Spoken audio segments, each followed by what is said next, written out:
This afternoon, I spoke with one of the foremost authorities on terrorism and security.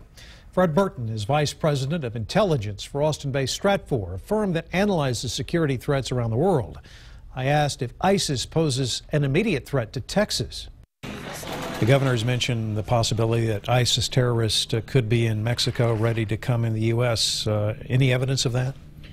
We've not seen any evidence of ISIS amassed at the border to try to come into the United States.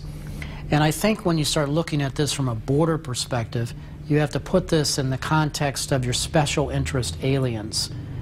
And these are the individuals that are from nation states like Pakistan, Afghanistan, Chechnya.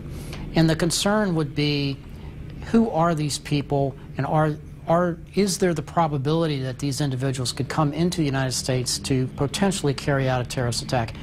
We saw over the weekend two gates, I believe, at Fort Bliss out in El Paso were shut down, and they didn't really talk about why. Do you have any intelligence information on that? When you look at groups like ISIS, what you're dealing with is a tremendous amount of chatter, which is pretty much aspirational.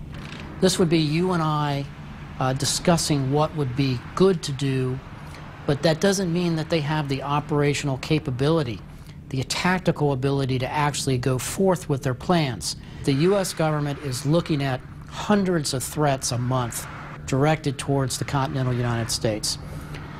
The bulk of that is wishful thinking. The persistent threat that will always be here is your lone wolf, sympathetic kind of attack.